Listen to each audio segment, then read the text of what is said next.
तो law of motion chapter number 4 class 11 physics. देखो बेटा, लॉ ऑफ मोशन का मतलब है कि मोशन होता है ना।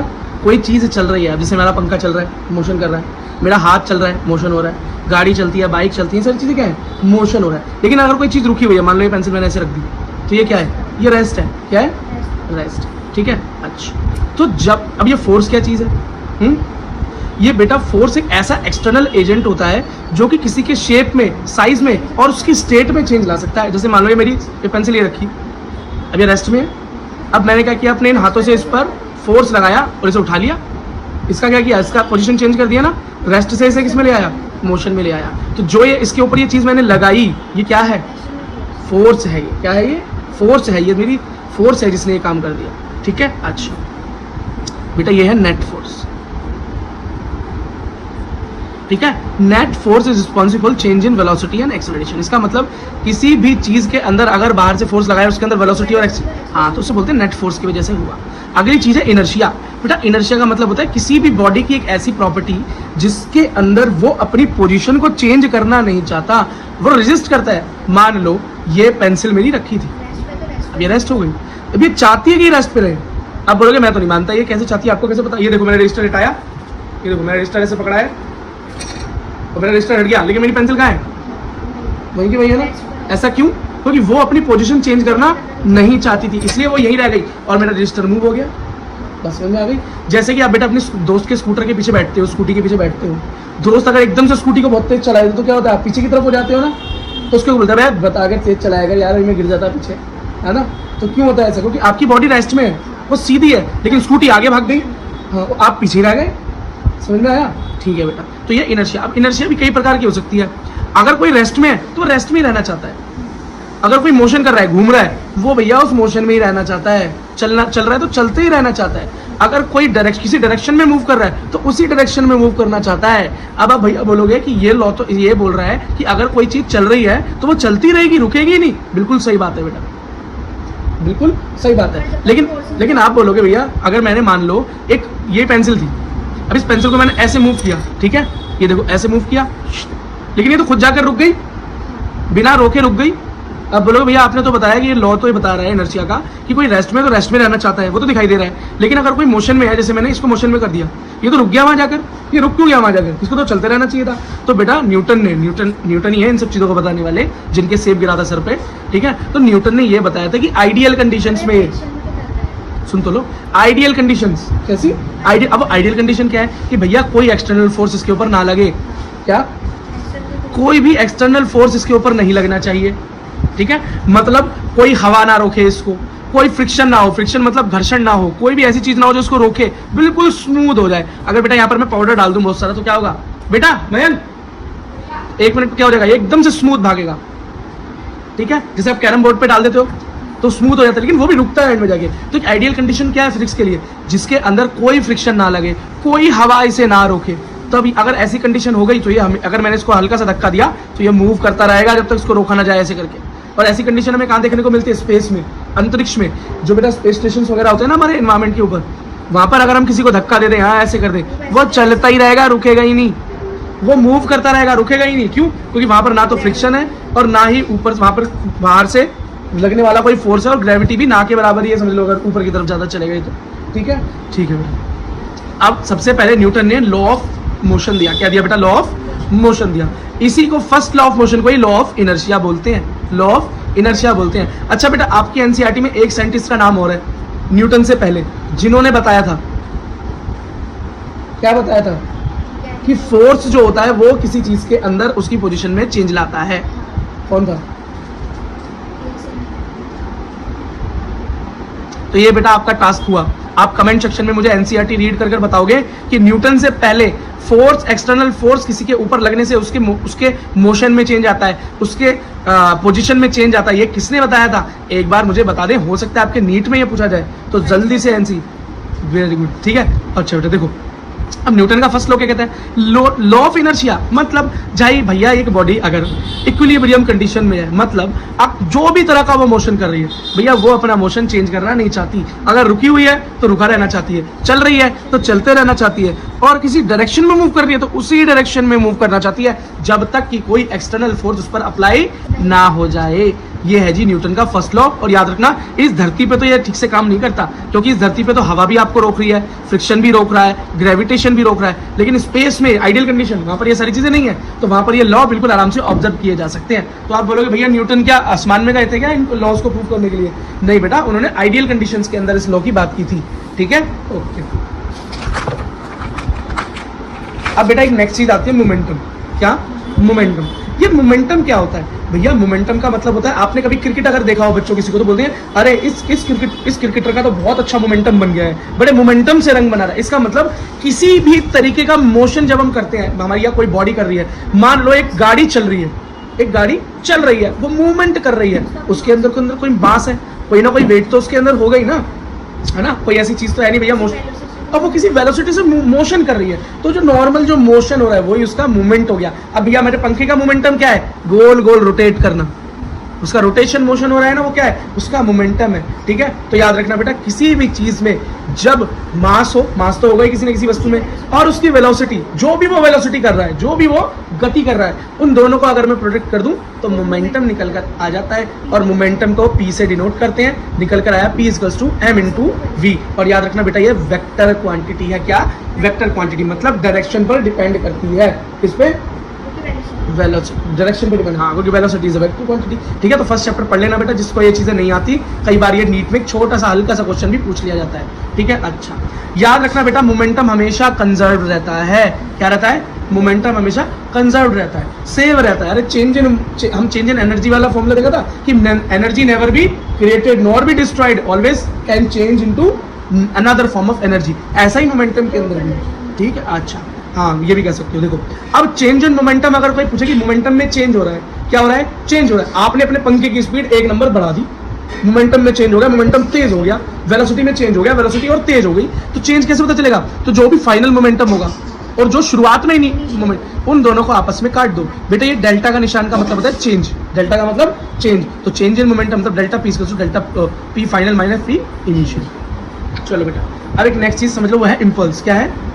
इम्पल्स। बेटा इम्पल्स का मतलब होता है जब किसी बॉडी पे एक्सटर्नल फोर्स लगे। आप बोलोगे भैया फिर इसमें नई बात क्या हो गई? वो तो लगता ही है चीजों के ऊपर, तभी वो मोशन में आती है।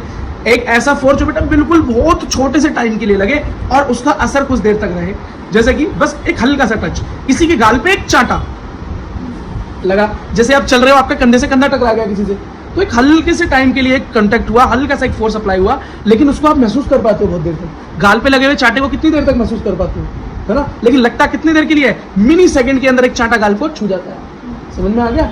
ठीक है, तो इसी को बेटा हम इम्पल्स और जैसे इसे क्या करते हैं?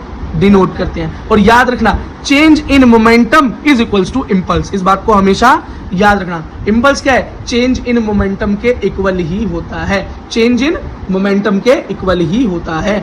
ठीक है, अब फॉर्मूले से हमने कैसे ड्राइव किया? एक फोर्स जो कि बड़े ही छोटे टाइम के लिए, डेल्टा T टाइम के लिए लगा हो, है ना? अब फोर्स क्या होता है? फोर्स का मतलब होता है भैया change in momentum per unit time. ठीक है, अब हमने लगाया, इससे T से T कैंसिल हो गया, ये बेटा T है, ये T था ना, ये T नीचे आया, T से T कैंसिल हुआ, अब डेल्टा P रह गया, खाली चेंज इन मोमेंटम। ये आप सीधा नॉर्मल तरीके से इसको सीधा याद कर लो, ड्राइव करने को आपसे कोई नहीं पूछ रहा। ये तो बस एक रिलेशन स्थापित करने के लिए मैंने आपको बता दिया कि जो मैंने डेफिनेशन दिया या बुक में जो डेफिनेशन है वो डेफिनेशन बिल्कुल सही है, उसके हिसाब से ड्राइव होकर आ गया। तो याद रखना impulse is the change in momentum. चलो बेटा एक क्वेश्चन देखो भाई, क्या देखो? एक क्वेश्चन देखो, ये देखो, find the change in momentum of a ball. एक बॉल के मोमेंटम में जो चेंज हो रहा है, ठीक है, मोमेंटम में जो चेंज हो रहा है उसको पता लगाना है। बॉल का मास दिया हुआ है 200 ग्राम, ठीक है। अब क्या हुआ कि इन्होंने एक दीवार पर खींच के उस बॉल को मार दिया। क्या किया? बॉल को दीवार पर मारा। अब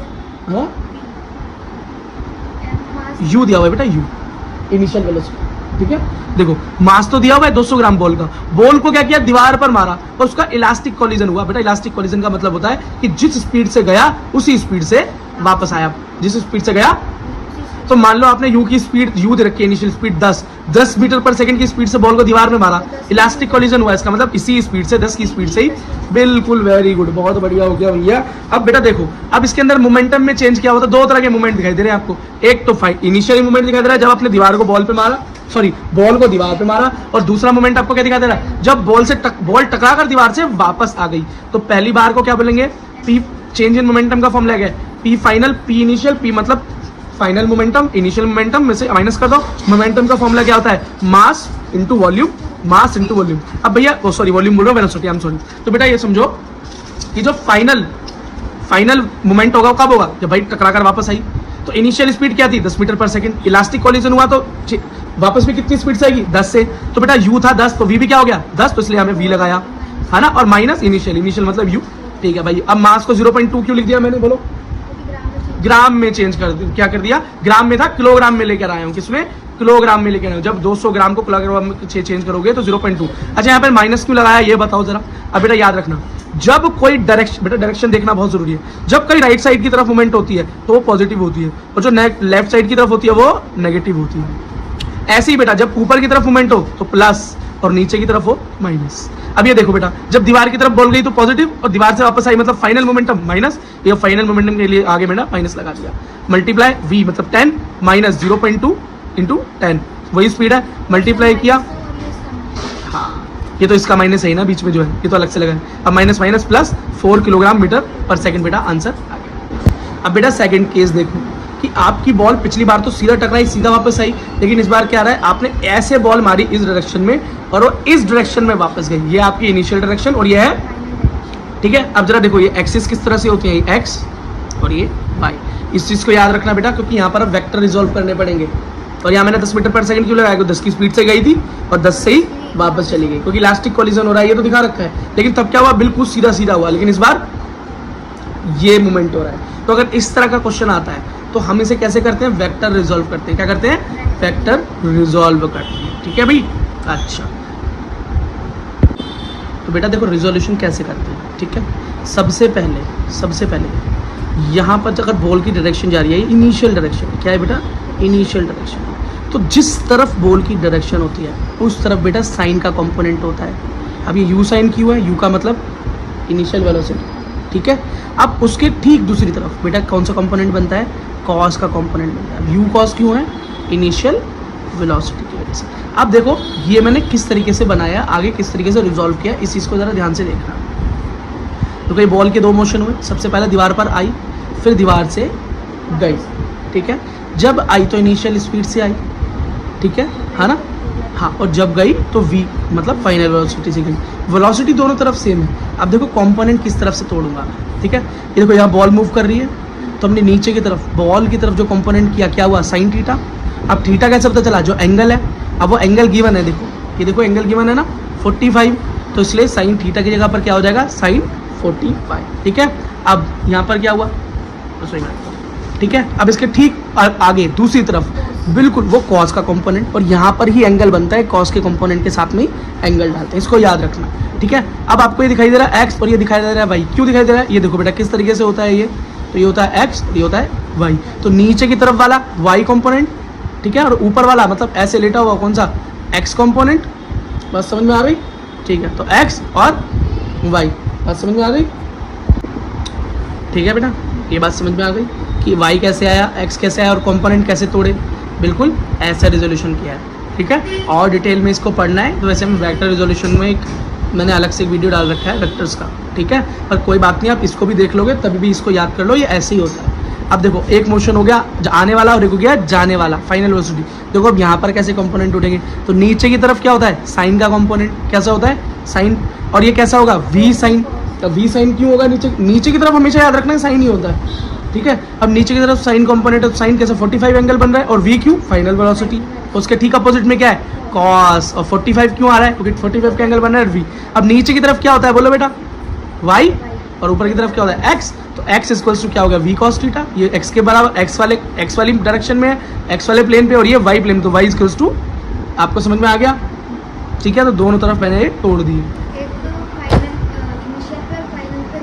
वेरी गुड। अब बेटा हम सिर्फ और सिर्फ एक्स पर चलते हैं, क्या, एक्स को देखते हैं। अब बेटा टेकिंग एक्स एक्सिस, अब हम सिर्फ और सिर्फ एक्स एक्सिस की बात करेंगे, ठीक है। एक्स एक्सिस पे रिजॉल्व कर लेते हैं पहले। अब रिजॉल्व का मतलब कैसे है, रिजॉल्व तो हम कर चुके, अब एक्स एक्सिस को सॉल्व करेंगे। अब बोलोगे भैया एक्स एक्सिस को कैसे सॉल्व करेंगे, तो एक्स एक्सिस के ऊपर आपके, अब मोमेंटम चेंज का फॉर्मूला तो आपको पता ही है ना, डेल्टा पी मतलब change in momentum equals to final momentum minus initial momentum. अब फाइनल मोमेंटम और इनिशियल मोमेंट के अंदर सिर्फ और सिर्फ एक्स के कंपोनेंट्स लेंगे, जो एक्स एक्सिस वाली डायरेक्शन में जो कंपोनेंट आने सिर्फ उन्हीं को लेंगे, दूसरों को नहीं लेंगे। इसमें इसी तरीके से सॉल्व होता है बेटा। एक साथ एक्स और वाई को दोनों को सॉल्व करने बैठोगे तो कीचड़ पिचड़ हो जाती है, दिक्कत आती है। तो सिर्फ पहले एक्स वाले रिजॉल्व कर लो। तो एक्स में देखो कौन कौन से आ रहे हैं एक्स डायरेक्शन में, इनिशियल में u cos 45 और नीचे फाइनल में क्या आ रहा है v cos 45, ठीक है। ओके बेटा चलो, तो जब v फाइनल की बात करेंगे, ठीक है, तो एक बात याद रखो, यहाँ माइनस क्यों लग रहा है, जब बेटा ऐसी मोशन होती है इस डायरेक्शन में राइट हैंड तो प्लस, और लेफ्ट हैंड की मोशन हो तो माइनस लगता है डायरेक्शन के हिसाब से। अब बॉल हमारी ऐसे गई राइट तरफ और ऐसे वापस आई ना, तो प्लस में हो गई और नेगेटिव में वापस आई, तो भाई इसलिए यहाँ पर नेगेटिव लगा हुआ है। तो m और v होता है फॉर्मूला, मास इंटू वेलोसिटी होता है, माइनस m इंटू वेलोसिटी क्या है भाई, पहले वाले पर v cos 45, क्या ये सॉरी u cos 45 है ना, आपने कुछ गलती, अच्छा फाइनल है ना, हाँ सॉरी v cos 45, ठीक है बेटा, ठीक है। अब माइनस, अब ये माइनस तो भैया माइनस फॉर्मूले वाला ही है, m इंटू इनिशियल वेलोसिटी, ठीक है। अब मास क्या है भाई 200 ग्राम था, किलोग्राम में चेंज किया 0.2 हो गया, माइनस 0.2 वेलोसिटी क्या है 10 मीटर पर सेकंड दे रखी है। अब 1/2 कहाँ से आ गया, cos 45 की वैल्यू, ठीक, सेम यहाँ पर पुट किया, ठीक है। अब देखो इन सबको सॉल्व करो क्या आता है, तो पॉइंट हटा 0 आया, 10 से 10 गया, पॉइंट हटा 0 आया, 10 से 10 चला गया, ठीक है। अब यहाँ पर 2 से 2 भी कैंसिल हो जाएगा, बचेगा बेटा यहाँ पर -1 और यहाँ बचेगा 1, आराम से सॉल्व करना, आंसर आया -2। एक्स एक्सिस पर क्या आया आपका चेंज इन मोमेंटम -2। अब जब वाई कंपोनेंट को भी सॉल्व करना पड़ेगा, तो p फाइनल p इनिशियल, ठीक है। अब देखो फाइनल में क्या था, तो यहाँ था v sin थीटा और यहाँ पर क्या था बेटा u sin थीटा, थीटा क्या 45, ठीक है। अच्छा तो बेटा यहाँ पर मैंने माइनस क्यों लगाया, आपको समझ में आ गया होगा, ठीक है। ऐसे गए और इस तरह का motion, minus m velocity minus और माइनस, हाँ वेरी गुड। अब बेटा सॉल्व किया तो 0 आया कि y एक्सिस पे कोई चेंज नहीं हुआ, और एक्चुअल बात तो यही है कि डायरेक्शन सिर्फ x में ही चेंज हो रही है, y में तो कोई चेंज एक्चुअली हो भी नहीं रहा है, ठीक है। अच्छा अब भैया बोलोगे भैया यहाँ पर अगर क्वेश्चन अलग तरीके से आ जाए, यहाँ पर ये वाला एंगल और ये वाला एंगल अगर अलग अलग हो तो कोई बात नहीं बेटा, आप अपने ये एंगल चेंज कर लेना। अब आप बोलो भैया यहाँ पर ये वेलोसिटी भी अगर चेंज हो, इनिशियल कुछ और हो फाइनल कुछ और, कोई बात नहीं बेटा, अलग अलग पुट कर लेना, ठीक है। ओके अब बेटा देखो न्यूटन का सेकंड लॉ क्या कहता है, न्यूटन का सेकंड लॉ कहता है force is equals to mass into acceleration, ठीक है। इसका मतलब कि किसी भी चीज के ऊपर, किसी भी ऑब्जेक्ट के ऊपर जब किसी डायरेक्शन वाइज फोर्स लगाया जाता है और उसमें कोई मास तो होगा ही ऑब्जेक्ट पे, तो उसमें एक्सेलरेशन आ जाता है, उसकी वेलोसिटी आ जाती है उसके अंदर, या उसमें अगर वेलोसिटी हो पहले से तो उसकी वेलोसिटी में चेंज आ जाता है, ठीक है बेटा। इतनी बात को याद रखना। और एक चीज़ और याद रखना, force equals to mass into acceleration तो होता ही होता है, force equals to change in momentum भी होता है, change in momentum per unit time, ये भी इसका एक फॉर्मूला है। तो नीट में बेटा यहाँ से भी एक क्वेश्चन उठ के आ सकता है आपसे, ठीक है ना, तो इस बात को भी याद रखना। और चेंज इन मोमेंटम क्या होता है, इम्पल्स के बराबर भी होता है, बस ठीक है। यही से देखो फॉर्मूला ड्राइव किया था हमने इससे पिछली बार शुरुआत में। बेटा थर्ड लॉ ऑफ मोशन क्या कहता है, थर्ड लॉ ऑफ मोशन कहता है कि हम जिसके ऊपर भी फोर्स लगाते हैं वो हमारे ऊपर उतना ही अपोजिट हमारी तरफ, जैसे हमने एक दीवार के ऊपर मान लो फोर्स लगाई है, वॉल है, तो ये अब मान लो इसके ऊपर 10 न्यूटन का फोर्स लगा दिया मैंने, तो ये वॉल भी हमारे ऊपर अलग अपोजिट डायरेक्शन में 10 न्यूटन का फोर्स लगा देगी, ठीक है। अब मान लो मैंने फोर्स लगाया ए बी डायरेक्शन में, तो बी ए डायरेक्शन से वापस मेरी तरफ फोर्स आएगा नेगेटिव, मतलब नेगेटिव डायरेक्शन मेरी तरफ आएगा, उतने ही मैग्नीट्यूड का, उतना ही फोर्स, वही मैग्नीट्यूड होगा उसका, ठीक है, हमारी तरफ वो फोर्स आएगा। और ये मत समझना कि ये फोर्स मैंने यहाँ से लगाया उतना ही फोर्स यहाँ से आया तो फोर्स से फोर्स कैंसिल हो जाएगा, नहीं, फोर्स कैंसिल नहीं होगा। तुमने अपना फोर्स यहाँ पर दिया हुआ एनर्जी में कन्वर्ट हुआ, उसने अपना फोर्स यहाँ पर लगाया एनर्जी में कन्वर्ट हुआ। मानो आपने हमें घूसा लिया और दीवार में मार दिया, अब उतनी ही जोर से दीवार ने आपके ऊपर फोर्स लगाया, उतनी पावर आपके हाथ में लग गई, तो फिर आप हाथ को क्या करोगे, उफ, यही बोलोगे आपने दीवार में घूसा मारा, दीवार ने आपकी तरफ मूव लगाया, आपको असर ही नहीं पड़ा, आपका मोशन ही खत्म हो गया। बेटा ऐसा नहीं हो सकता। ऐसा कब हो सकता है, भाई गुब्बारे में आप घूसा मारो तो गुब्बारा क्या होगा, आपकी एनर्जी को अब्जॉर्व कर लेगा, क्योंकि वो पीछे की तरफ मूव होता है, तो आपके मोशन को वो धीरे धीरे धीरे धीरे कंज्यूम कर जाएगा। जैसे आप बॉल को कैच करते हो तो हाथ को धीरे धीरे धीरे नीचे ले आते हो ताकि उस बॉल के मोमेंटम को धीरे धीरे कम कर देते हो, है ना, ठीक है। Newton's third law, Newton third law of motion क्या कहता है कि जब भी किसी भी चीज पर कोई फोर्स लगाया जाए तो वो चीज भी हम पर या कोई भी चीज जो फोर्स उस पर लगा रही है उसी पर फोर्स पर उतना ही इक्वल एंड अपोजिट फोर्स लगा देती है। जैसे मानो आपने क्या किया, आपने एक मुक्का बनाया और हीरोपंती में दीवार में दे मारा, अब क्या हुआ, दीवार ने भी आपके मुक्के पे उतना ही फोर्स वापस लगा दिया जितना आपने दीवार पर लगाया। उससे क्या हुआ कि आपका हाथ टूट गया या आपको बहुत तेज चोट लग गई, है ना। फिर क्या होगा, आहा ये क्या हो गया, है ना। क्यों बेटा, क्योंकि दीवार ने भी आप पर उतना ही फोर्स वापस लगा दिया। और याद रखना बेटा कि जो फोर्स मान लो ए चीज ने बी पर लगा दिया, ए ऑब्जेक्ट ने बी पर लगाया, तो ठीक बी ऑब्जेक्ट ए पर अपोजिट डायरेक्शन में लगा देगा, तो नेगेटिव। याद रखना एक दूसरे को कैंसिल नहीं करते, ये फोर्स कैंसिल नहीं होता, वहां जाता है और दोबारा वापस आपके पास आ जाता है, कैंसिल नहीं होता। अगर कोई बोल दे कि दोनों कैंसिल हो जाएंगे जब अपोजिट डायरेक्शन में लग रहे हैं तो कैंसिल नहीं होते हैं। इस कॉन्सेप्ट पे एक बारी सुपर डुपर क्वेश्चन है जो कि नीट ले लो, आईआईटी ले लो, जेईई आईआईटी जेईई जो है अपना इंजीनियरिंग एग्जाम वो ले लो, या आपका सीबीएसई का एग्जाम ले लो। अगर वो न्यूमेरिकल बेस्ड क्वेश्चन देना चाहेंगे तो ये सुपर हिट क्वेश्चन बनता है। ऐसे बहुत और क्वेश्चंस हैं, लेकिन आज हम इस क्वेश्चन की बात करते हैं, ठीक है। इस कॉन्सेप्ट को आज क्लियर कर लेते हैं। मानो कि बेटा बॉक्सेस लगे हुए हैं, अब एक सिंगल बॉक्स भी हो सकता है, डबल भी हो सकता है, ट्रिपल, बहुत सारे। एक आइडियल कंडीशन मैंने ऐसी ले ली। अब इसके अंदर मैं सब कुछ सिखा दूंगा आपको, ऐसा सिखा दूंगा कि इसके अंदर 4 और बक्से जुड़े हो तो भी, एक अगला अलग बक्सा लिखा हो तो भी, सब आप क्वेश्चन कर लो। क्वेश्चन है क्या, इसने बोला कि भाई 30 न्यूटन का फोर्स हमने बॉक्सेस पे लगा दिया। अब ये कितने, 1 2 3 4 बॉक्सेस लगे हुए लाइन से, ठीक है। एक बॉक्स 1 किलो का है, दूसरा उससे ठीक जुड़ा हुआ 2 किलो का है, उससे ठीक जुड़ा हुआ 3 किलो का, और उससे ठीक जुड़ा हुआ 4 किलो का बॉक्स है। उस पर 30 न्यूटन का फोर्स लगा दिया, ठीक है। जब 30 न्यूटन का फोर्स लगाया तो जब बेटा मान लो आप यहाँ खड़े हो, इनको धकेल रहे हो, तो अब जब धकेलोगे और धकेल पा रहे हो उसको, तो इसका मतलब इस पूरे को मूव कर पा रहे हो आगे, ये पूरा आगे खिसक रहा है, ये पूरा खिसक रहा होगा ना आगे। अब मैं मानता हूँ कि आपने 30 न्यूटन इसके ऊपर ताकत लगाई जिससे कि पूरा का पूरा खिसक रहा है ये, है ना। क्योंकि बेटा इसका टोटल मास कितना हुआ, 10 किलो ही तो हुआ। तो क्या आप इसे धक्का नहीं दे सकते, आराम से 10 किलो को तो धकेल सकते हो यार, ठीक है। साइड में बैठे हुए लोगों को कैसे धकेल देते हो अपने आप बेंच पे, जरा नीचे, ठीक है भाई।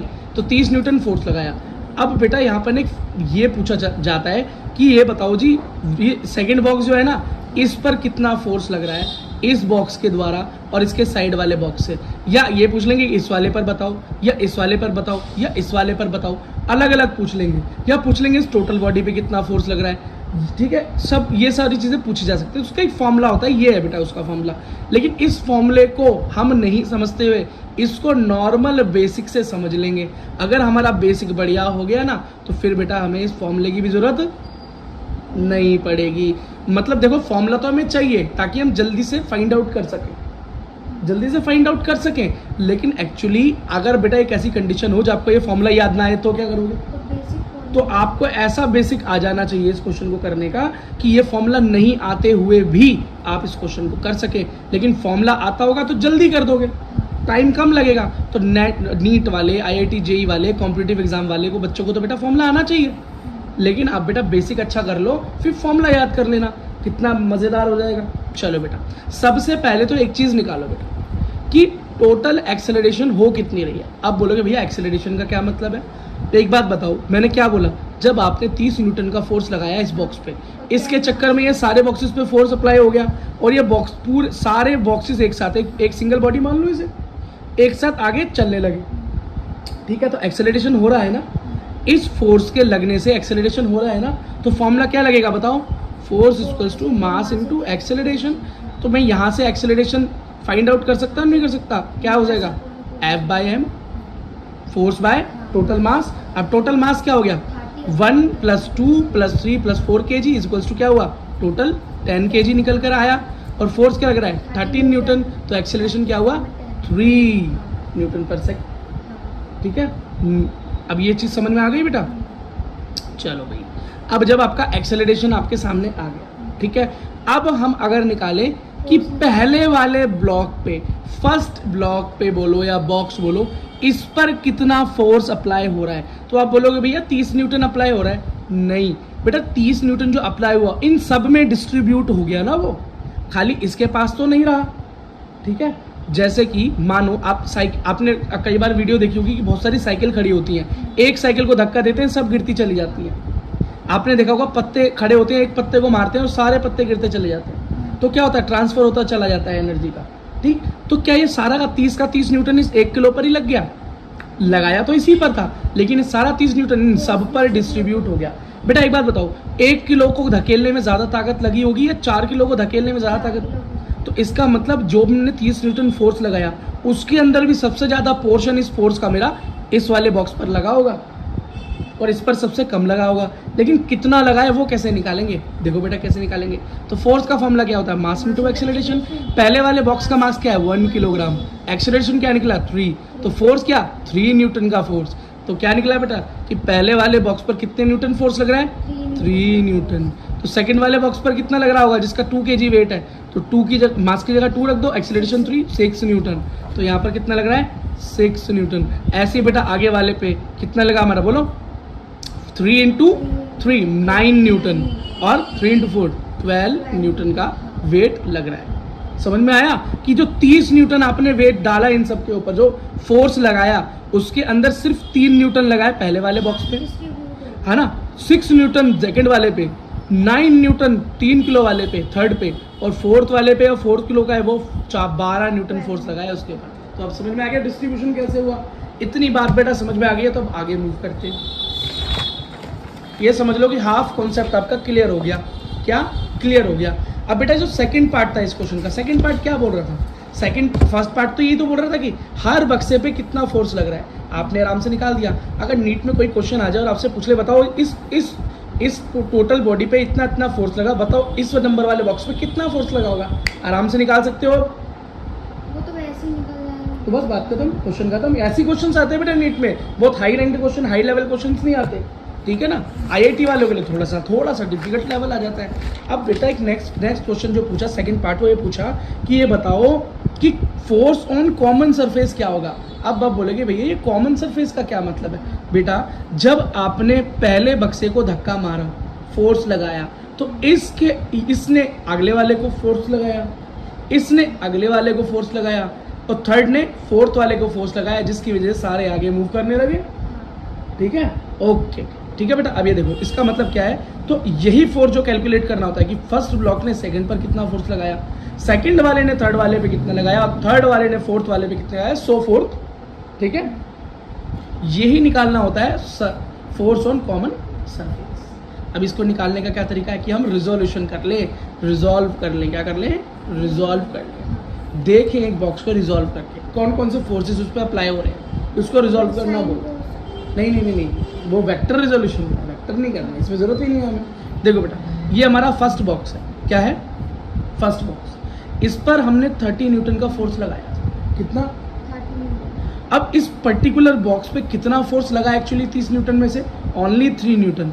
याद है ना कैसे निकाला था, कैसे निकाला था, F mass into acceleration, acceleration था 3 तो मास था 1 इंटू 3 न्यूटन आया। अभी फाइंड आउट किया तो एक फर्स्ट वाले बॉक्स पे 3 न्यूटन का वेट लग रहा है इस 30 न्यूटन में से, किसमें से 3 न्यूटन। तो अब बचा कितना फोर्स, 27 न्यूटन बच गया। तो वो 27 कहाँ पर यूज हुआ, आगे वाले बॉक्सेस को खिसकाने के लिए यूज हो गया। इसके लिए तो 3 न्यूटन ही काफी था, इसके लिए तो 3 न्यूटन ही काफी था, लेकिन जो उसके आगे वाले बॉक्सेस थे, अब जो बाकी जो बचा हुआ है उस 30 में से 3 इसने रख लिया, लेकिन अब बचा क्या 27, वो इसने कहाँ ट्रांसफर कर दिया, आगे। तो फर्स्ट वाले ने सेकंड बॉक्स पर उतना वेट लगा दिया 27।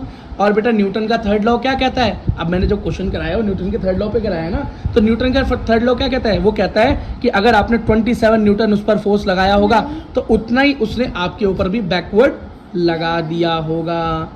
बस इतनी बात समझ में आ गई। चलो बेटा अब जरा आगे चलते हैं। तो इतनी बात तो आपको पक्का समझ में आ गई कि पहले वाले बॉक्स ने, फर्स्ट बॉक्स ने सेकंड बॉक्स पर कितना फोर्स लगाया, कितना फोर्स लगाया, 27 न्यूटन लगाया।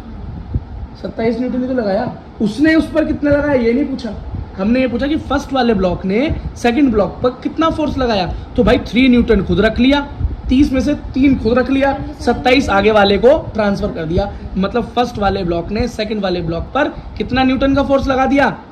27 न्यूटन का फोर्स लगा दिया। बात खत्म। अब जरा बेटा सेकंड पर देखते हैं कि अब सेकंड वाले ने क्या किया होगा। तो सेकंड वाले के पास कितना आया था फर्स्ट वाले से? 27 न्यूटन का फोर्स आया, और उसने कितना यूज किया फोर्स? तो उसका फोर्स था 6 न्यूटन। अभी हमने कैलकुलेट किया था, है ना? याद है ना कैसे किया था? फोर्स को जो मास इनटू एक्सेलरेशन, मास क्या है 2 किलोग्राम, एक्सेलरेशन 3, तो क्या निकला 6 न्यूटन। तो 27 में से 6 न्यूटन इसने यूज कर लिया। अब एक बात बताओ, जब 27 में से 6 न्यूटन इसने रख लिया तो कितना आगे भेजा?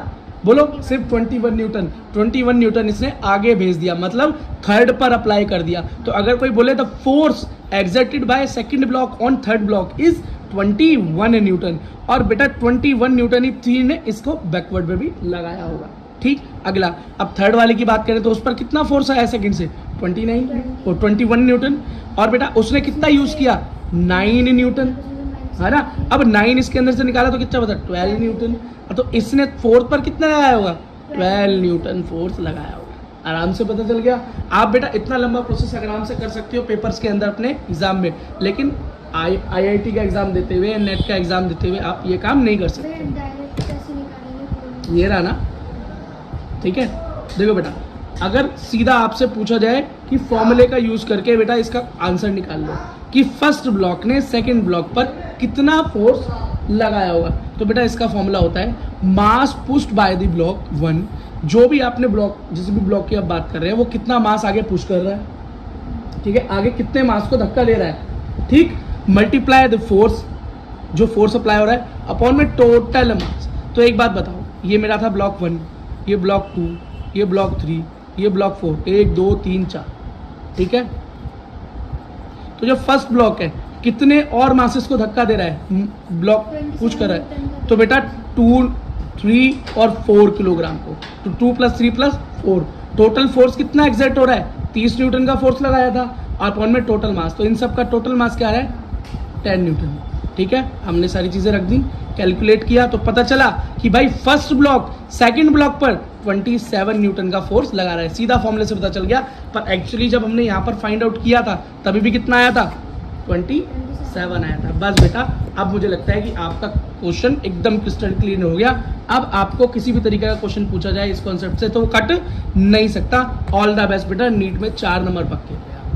अगर वीडियो पसंद आया तो लाइक करो, सब्सक्राइब करो, मिलते हैं नेक्स्ट वीडियो। बेटा आज हमें पढ़ना है टेंशन इन रोप्स, या रस्सी जो स्ट्रिंग होती है बेटा, स्ट्रिंग हो गई, है ना? आपने क्या किया, किसी चीज़ में रस्सी बांध के लटका दिया।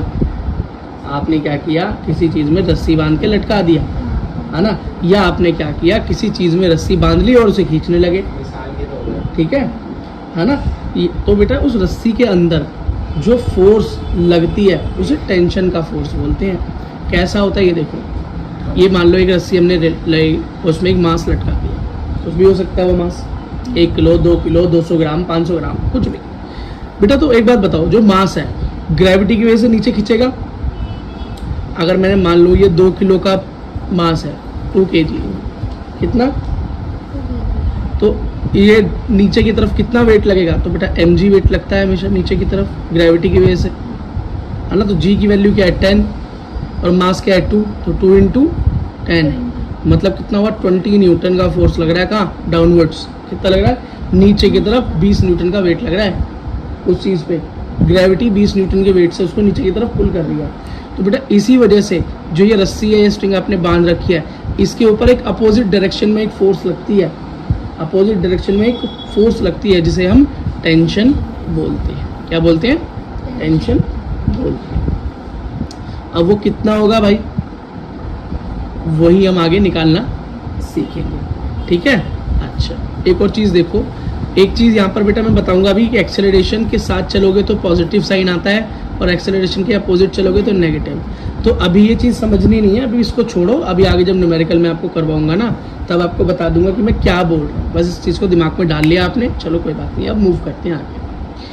अब मान लो बेटा 2 बक्से लटका दिया आपने, 2 वेट लटका दिए। पहला वेट था m, उसके नीचे एक और वेट बांध दिया आपने, ठीक है? तो दोनों को लटका दिया। तो बेटा नीचे वाले का जो वेट होगा उसकी वजह से ऊपर टेंशन आएगी, उसके ठीक अपोजिट डायरेक्शन में, है ना? अब ऊपर वाला जो मास है ऊपर वाला जो मास है उसकी टेंशन कहाँ आएगी, उसकी टेंशन बेटा उसी के अपोजिट डायरेक्शन में डाउनवर्ड्स आती है। इस बात को याद रखना। अगर ये T1 है तो ऊपर वाली भी T1 होगी। हाँ, ऊपर वाला नीचे की तरफ टेंशन देगा अगर इस तरह की कंडीशन कहीं मिल गई तो। ठीक है, बस इस चीज़ को याद रखना। अगर सिंगल ही लटका हुआ है तो कोई दिक्कत ही नहीं है। ठीक है, अब बोलोगे भैया क्या ऊपर की तरफ इसकी टेंशन नहीं जा रही होगी? अगर बेटा इसके ऊपर कोई और मास नहीं लटका हुआ तो इसकी ऊपर भी जा रही होगी T2। ठीक है, अभी आगे पढ़ेंगे आगे तो देख लेना। अब एक क्वेश्चन देखो बेटा, आपने इस क्वेश्चन में क्या हुआ, एक बॉक्स है 1 किलो का, फिर 2 किलो का, 3 किलो का, सब में एक एक रस्सी बांध के जोड़ दिया और क्या किया, एक रस्सी आगे बांधी और उस पर 12 न्यूटन के फोर्स से हम उसको खींचने लगे। तो जब हम 12 न्यूटन के फोर्स से खींचेंगे पूरा सिस्टम मूव करने लगा, आगे मूव करने लगा। अब इसका डिस्ट्रीब्यूशन देखना है। सबसे पहले तो ये देखो, इस 12 न्यूटन के फोर्स लगाने से जब ये पूरा सिस्टम मूव करने लगा, इसका मतलब एक्सेलरेशन आया होगा। तो एक्सेलरेशन का फॉर्मूला क्या होगा, फोर्स का फॉर्मूला होता है मास इनटू एक्सेलरेशन। तो एक्सेलरेशन का फॉर्मूला होगा, बोलो, फोर्स बाय मास। तो फोर्स कितना लग रहा है, 12 न्यूटन, और टोटल मास क्या है इस पूरे बॉडी का, तो 1 kilo plus 2 kilo 3 kilo plus 3 6 kilo upon 6। तो क्या आया 2, एक्सेलरेशन क्या आ गई 2 मीटर पर सेकंड बोल सकते हो आप इसे, है ना। एक्सेलरेशन आ गया। जब एक्सेलरेशन आ गया तो आप हर किसी बॉडी के ऊपर इंडिविजुअल फोर्स निकाल सकते हो ना। तो देखो बेटा, फोर्स निकालने का फॉर्मूला होता है force equals to mass into acceleration. Acceleration इस पूरी बॉडी का क्या आया, क्या स्पीड है 2, और मास इसका कितना है 3, तो 3 into 2 mass into acceleration, 2 into बोलो 3 क्या हो गया 6 न्यूटन। ऐसे इसका 2 इंटू 2 4 न्यूटन, 1 इंटू 2 2 न्यूटन। इतनी बात समझ में आ गई? कोई प्रॉब्लम? कोई प्रॉब्लम नहीं है भाई। इस क्वेश्चन में पूछ रहा है कि टेंशन निकालो T1 एंड T2। अब हमारा सबसे पहला मास क्या है, ये रहा M1, क्योंकि सबसे पहले इसी में फोर्स लग रहा है। ये है M2 और ये है M3। अब देखो रिजोल्यूशन कैसे हो रहा है। सबसे पहले जब मैंने यहाँ पे फोर्स लगाया तो उसके अपोजिट डायरेक्शन में जो फोर्स लगा वो थी टेंशन, फर्स्ट टेंशन T1। वो जो बॉक्स है, ठीक बेटा, वो सेकंड जो बॉक्स है, सेकंड बॉक्स अपने सामने की डायरेक्शन में, उसको वहाँ पर जो फोर्स लगाएगा वो T1 होगी। अब ये वाला बॉक्स अपने पीछे की तरफ जो लगाएगा वो T2 होगी और ये भी T2 होगा। ठीक, अब हमें क्या निकालना है, सबसे पहले तो निकालना है ये कितना है, ये टेंशन कितनी है, और फिर निकालनी है बेटा ये टेंशन कितनी है। तो एक बात बताओ, देखो इसको सॉल्व करने का एक तरीका बता रहा हूँ। कभी भी ऐसे बॉक्स को मत पकड़ना। जब हम रिजॉल्व करेंगे ना आगे, अलग फ्री बॉडी डायग्राम बनाते हैं, 3 का अलग, इसका अलग बनाएंगे, पहले मास का, दूसरे का अलग, तीसरे का अलग। तो याद रखना कभी भी इस तरह के डब्बे को मत पकड़ना, इस तरह के बॉक्स को मत पकड़ना, इस तरह के मास को मत पकड़ना जिसमें यहाँ भी जुड़ा हुआ है रस्सी और यहाँ भी जुड़ा हुआ है। ऐसी बॉक्सेस पकड़ना जो कि सिंगल जगह से जुड़े हुए हैं और आपका काम हो जाएगा। देखो T1 के लिए तो मैं इसको ले लूंगा, मेरा काम हो जाएगा, और T2 के लिए अगर मैं फर्स्ट बॉक्स को इसको ले लूँ ना, 1 किलोग्राम वाले मास थर्ड को, तो मेरा काम हो जाएगा। T2 यहाँ है ना, तो काम हो जाएगा। देखो कैसे करते, बीच वाले को लोगे तो आपकी कैलकुलेशन बढ़ेगी, T3 ही लगे। अब उधर बात ही नहीं है, इधर कुछ जुड़ा ही नहीं हुआ, उधर कुछ जुड़ा ही नहीं हुआ, तो T3 कहाँ से आ जाएगी। ठीक है, इधर देखो सबसे पहले मैंने क्या किया, फर्स्ट मास को ले लिया, फर्स्ट बॉक्स को ले लिया। फर्स्ट बॉक्स का मास क्या है 3 किलो, कितना है, इस पर फोर्स लगा 12 न्यूटन का। सबसे पहले तो इसी ने इस फोर्स को झेला, बाद में डिस्ट्रीब्यूट हुआ, बहुत अलग बात है। एक्सेलरेशन कहाँ हो रहा है, आगे की तरफ मूव कर रहा है ये, तो F नेट मतलब इस पर कितना फोर्स लगा ये निकालो। तो एक्सेलरेशन क्या निकाली थी अपने शुरू में, क्या निकाली थी पूरे सिस्टम की, 2 मीटर पर सेकंड निकाली थी। तो F नेट फोर्स नेट निकालने का तरीका क्या है, मास इनटू एक्सेलरेशन। तो इसका मास 3, एक्सेलरेशन 2, तो 6 न्यूटन फोर्स लग रहा है इसके ऊपर। 12 न्यूटन में से 6 न्यूटन इसके ऊपर लगा, बाकी पीछे डिस्ट्रीब्यूट हुआ। हमें निकालनी है टेंशन फर्स्ट, क्या निकालनी है, फर्स्ट टेंशन। ये कितनी बची होगी, अब एक बात बताओ बेटा, 12 न्यूटन का टोटल फोर्स लगाया, 12 न्यूटन में से 6 न्यूटन इसको खींचने में लग गया, तो पीछे कितना ट्रांसफर हुआ, बचा हुआ 6 न्यूटन ही तो ट्रांसफर हुआ। हाँ, तो इसलिए मैंने क्या किया बेटा, इसको माइनस करके निकाल लिया। अब टोटल था 12, लग गया मेरा 6, बचा कितना 6 न्यूटन। तो टेंशन 1 कितनी निकल कर आ गई, 6 न्यूटन, बात खत्म, इजी है। अब मुझे निकालनी है टेंशन 2। तो बेटा मैंने क्या, उस वाले सिस्टम को नहीं पकड़ूंगा जो दोनों तरफ से रस्सी से जुड़ा हुआ है, ऐसे वो पकड़ूंगा जो एक ही तरफ से जुड़ा हुआ है, आराम से काम हो जाएगा। ठीक है, तो यहाँ T2 आ रहा है, तो मैंने फर्स्ट बॉक्स ले लिया अपना थर्ड मास, ये मास नंबर 3 है। हाँ, क्योंकि T2 उस पर जुड़ी रहा है एक तरफ। ठीक है। अब इस पर फोर्स नेट निकालो तो बेटा इसका क्या आएगा 1 इंटू 2 न्यूटन का फोर्स लग रहा है इस पे। और एक बात बताओ बेटा, इसे खींचने के लिए कितने न्यूटन का फोर्स लग रहा है? फर्स्ट बॉक्स को खींचने में कितने न्यूटन का फोर्स लग रहा है? 2 न्यूटन का ही तो लग रहा है बेटा। देखो इस बॉक्स को खींचने में 6 न्यूटन का फोर्स लगा, इस वाले को खींचने में 4 न्यूटन का फोर्स लगा। अब बेटा 6 लग गया, इसके अंदर तो बचा था कितना 6 न्यूटन है ना, तो आगे 6 न्यूटन गया, 6 में से 4 न्यूटन इस वाले बॉक्स को खींचने में लग गया, बचा कितना 2 न्यूटन। और लास्ट वाले बॉक्स को खींचने में कितना वेट लग गया, वो फोर्स लग गया 2 न्यूटन। तो बेटा इस रस्सी के अंदर टेंशन भी कितनी आएगी 2 न्यूटन। बात खत्म, क्वेश्चन सॉल्व हो गया, नीट लेवल क्वेश्चन सॉल्व हो गया बेटा। ये 4 नंबर पक्के होने वाला क्वेश्चन आ गया है तुम्हारा, ठीक है। अब इससे इजी क्या हो सकता है? अब इसी क्वेश्चन का एक दूसरा रूप है जो ज्यादा देखने को मिलता है, बॉक्स वाले से ज्यादा देखने को जो मिलता है, तो मैं इसको इंपॉर्टेंट कैटेगरी, इंपॉर्टेंट तो वो भी है तो इसको मैं वेरी इंपॉर्टेंट वाली कैटेगरी में डाल दूंगा, क्योंकि ये वाला क्वेश्चन एग्जामिनर को ज्यादा पसंद है। अब चाहे वो सीबीएसई का एग्जाम बना रहा हो, स्कूल लेवल बना रहा हो या टेस्ट बना रहा हो, हाँ मॉक टेस्ट भी दोगे वहां भी ये मिलेगा आपको। और नीट में तो पता नहीं कितनी बार आया हुआ है AIPMT में, और जितने भी मेडिकल एग्जाम्स होते थे पहले अलग अलग, उनमें बहुत भर भर के आया हुआ है क्वेश्चन। वो क्या रहा है देखो, देखो एक पुली है बेटे, ये क्या होता है, ये गोल एक पुली होती है, ठीक। इस पर रस्सी डाल देते हैं और चीजों को पुल कर खींचते हैं। इससे क्या होता है कि बेटा ये इस फोर्स को डिस्ट्रीब्यूट कर देती है ताकि चीज को उठाना आसान होता है। क्रेन देखी, क्रेन जो भारी चीजों को उठाती है वो इसी फंक्शन पे काम करती है, ठीक है। अब देखो क्या किया, इस पर एक रस्सी डाल दी, क्या किया, रस्सी डाल दी, एक वजन यहाँ लटका दिया, वेट एक वजन यहाँ लटका दिया। यहाँ वाला वेट है 2 किलो और यहाँ वाला वेट है 3 किलो। अच्छा एक बात बताना बेटा, रस्सी नीचे की तरफ को जाएगी या इस तरफ को जाएगी? 3 किलो की तरफ जाएगी ना, क्योंकि 3 किलो वेट ज्यादा है तो 3 किलो की तरफ मूव होगी। तो एक्सेलरेशन कैसी होगी, इधर इस तरफ डाउनवर्ड्स नीचे की तरफ, और यहाँ एक्सेलरेशन कैसी होगी ऊपर की तरफ। तो याद रखना जब एक्सेलरेशन के साथ जाते हैं तो पॉजिटिव, और एक्सेलरेशन के जो भी अगेंस्ट होता है वो नेगेटिव होता है। अभी आगे यूज होगा, देख लेना। देखो बेटा अब ये वेट 2 किलो है तो नीचे की तरफ बेटा ग्रेविटी इस पे कितना फोर्स लगा रही होगी 2g, मतलब mg होता है ना, तो मास है 2g, तो 2 इंटू 10 इसके लिए 20 न्यूटन फोर्स लग रहा है ग्रेविटी का नीचे की तरफ। और यहाँ पर 3g मतलब 30 न्यूटन, 3 इंटू 10 30 न्यूटन का वेट लग रहा है, ठीक है। ये देखो बेटा अब ये जितना वेट नीचे की तरफ लगा रहा है या जा रहा है, तो इस रस्सी पे भी तो इतनी टेंशन आ रही होगी। तो कितनी टेंशन आ रही है इस रस्सी पे, T1 अपोजिट डायरेक्शन में, नीचे की तरफ mg लग रहा है तो उसके अपोजिट डायरेक्शन में टेंशन लगेगी, ठीक है। अब वो कितनी लगेगी वो हम फाइंड आउट करेंगे, ठीक है। अच्छा अब ये पूरी एक ही रस्सी जुड़ी हुई है ना बेटा, तो जब एक ही रस्सी जुड़ी हुई थी, अभी हमने पीछे क्या सीखा था कि जब एक ही रस्सी जुड़ी हुई थी, मान लो ये मैं खींच रहा हूँ इसे, मान लो 10 न्यूटन के वेट से खींच रहा हूँ इस बॉक्स को, ये फर्स्ट बॉक्स है मेरा, ये सेकंड बॉक्स है, तो इसके अपोजिट डायरेक्शन में टेंशन लगेगी और ये अपने अपोजिट डायरेक्शन के अंदर टेंशन लगाएगा ऊपर की तरफ। तो यही तो है बेटा, इस सिस्टम को मैंने लटका दिया है जमीन पे रखने की बजाय, तो इसने ऊपर की तरफ टेंशन लगाई अपोजिट डायरेक्शन में और इसने अपने ऊपर की तरफ लगा दी। अगर मैं इसको सीधा रख दूंगा तो ये एरो ऐसी तो बनेंगे।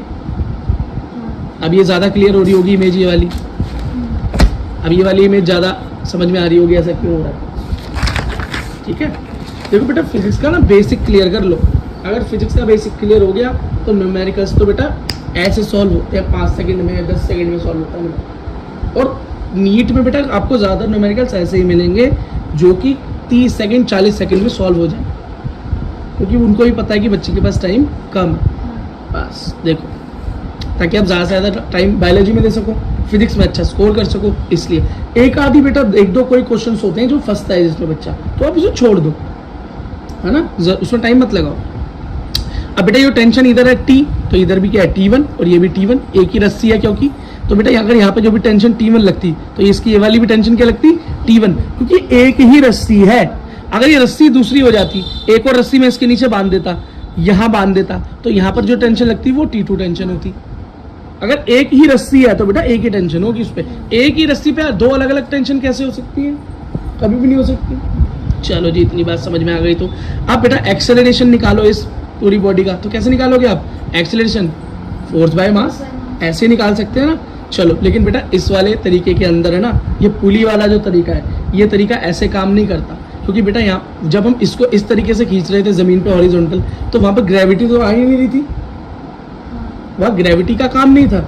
ग्रेविटी नहीं खींच रही थी, यहाँ तो ग्रेविटी खींच रही है। देखो वहां तो हम खींच रहे थे कि 10 न्यूटन की फोर्स से खींच रहे हैं, 20 से खींच रहे हैं, यहाँ तो कोई किसी को नहीं खींच रहा, सिर्फ अपने वेट के हिसाब से ऊपर नीचे हो रहे हैं। अगर ये वेट ज्यादा होता तो इधर को मूव हो जाती, ये वेट ज्यादा है इसलिए इस तरफ को गिर रही है, तो यहाँ तो हमने नहीं खींचा, तो यहाँ तो ग्रेविटी का काम है सारा। तो बेटा यहाँ पर फॉर्मूला भी अलग तरीके का यूज होता है। तो एक्सेलरेशन निकालने का फॉर्मूला है बेटा m2 माइनस m1 अपॉन में टोटल मास। खींचने वाले में भी फ्रिक्शन लगेगी ना। वो बेटा आगे हम इस तरह की कंडीशन में मान के चलते हैं कि फ्रिक्शन नहीं है, आइडियल कंडीशन। फ्रिक्शन वाले क्वेश्चन आगे है, चिंता मत करो, नेक्स्ट क्लास में फ्रिक्शन वाले क्वेश्चन है, ठीक है। तो स्टे ट्यून्ड। अब ये m2 क्या है, m1 क्या है भाई, जो मास बड़ा होगा वो m2, छोटा होगा m1, टोटल को मिला के ग्रेविटी से मल्टीप्लाई करना होगा, यहाँ से निकलता है आपका एक्सेलरेशन, ठीक है। अब फ्री बॉडी डायग्राम बना लेते हैं। पहले इसका बना ले, पहले वाले छोटे मास का।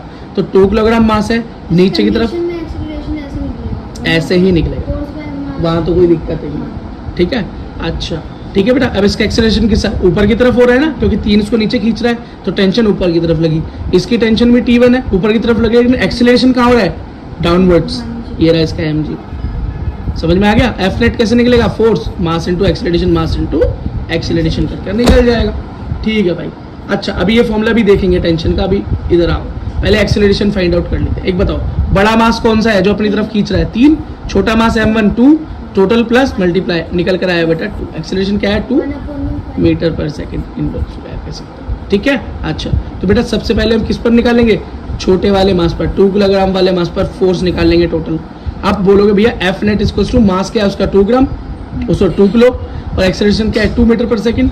और एफ नेट कैसे निकलेगा, अब यहाँ पर दिमाग लगाओ जरा ढंग से, देखो बेटा अब यहाँ जरा दिमाग लगाओ। एक बात बताओ बेटा, यहाँ जो भी टेंशन होगी, यहाँ जो भी टेंशन ऊपर आ रही है, जो भी फोर्स इस पर लग रहा है ग्रेविटी का, अब जो टेंशन ऊपर की तरफ मूव हो रही है, तो ग्रेविटी का जितना भी टोटल फोर्स लग रहा है उसमें से माइनस जब करेंगे तभी तो T1 आएगा। देखो तो T1 क्या है 2g माइनस। अब दोबारा समझो, मेरे को लग रहा है अगर नहीं समझ में आया तो देखो, ये 2 किलो का वेट है, पीछे ऊपर ये रस्सी से जुड़ा हुआ है, नीचे की तरफ ये 2g का फोर्स लगा रहा है, मतलब 20 न्यूटन का फोर्स डाउनवर्ड लगा रहा है। तो टेंशन इसके अपोजिट में कितनी लगेगी, टेंशन इसके अपोजिट डायरेक्शन में कितनी लग रही होगी टेंशन, तो बेटा उतनी ही लग रही होगी जितनी हम, हाँ इस T1 के अंदर, हाँ इस बेटा वैसे लग तो टोटल ही रही होती है, लेकिन एग्जैक्टली कितनी बची होगी यहाँ पे, तो कोई बात नहीं, जो भी फोर्स नीचे की तरफ इसे पुल कर रहा है उस फोर्स को टेंशन से माइनस कर दो, बस बात खत्म। और एक और चीज आप बोलोगे भैया कि T1 को ऊपर क्यों, T1 को पहले क्यों लिया, हम ये भी तो लिख सकते थे 2g माइनस T1, हमने ऐसा क्यों नहीं लिया बेटा, क्योंकि हमारा इसमें एक्सेलरेशन हो रहा है ऊपर की तरफ, क्या हो रहा है ऊपर की तरफ, तो एक्सेलरेशन के साथ कौन है टेंशन, और एक्सेलरेशन के अपोजिट में कौन है mg, है ना, एक्सेलरेशन भी ऊपर की तरफ, टेंशन भी, तो ये पॉजिटिव हो गया था, इसलिए मेरा T1 बाहर है, और नेगेटिव में कौन लिया मैंने 2g या mg बोल सकते हो 20, ठीक है बेटा। और एग्जैक्टली निकला mass into acceleration 4, t equals to 4 + 20, tension बना गई 20 न्यूटन, कितनी आई 20 न्यूटन। और बेटा एक चीज दिमाग तो लगाओ एक बारी, जब बेटा मैं बात तुम्हें बता रहा हूँ कि जितनी फोर्स से नीचे खींचा जा रहा होगा उसकी ठीक उतनी ही और अपोजिट डायरेक्शन में भी तो फोर्स उतनी ही लग रही होगी, कितनी 20 न्यूटन। तो देखो वही तो निकल कर आया, लेकिन बेटा ये अंदाजा ही मत लगा देना वहाँ पे ऐसे ही कि तुक्का फिट करके अंदाजे में लगा कर आ गया हो गया जी काम, नहीं, क्वेश्चन सॉल्व भी करके देखना है, 2 मिनट तो लगती है।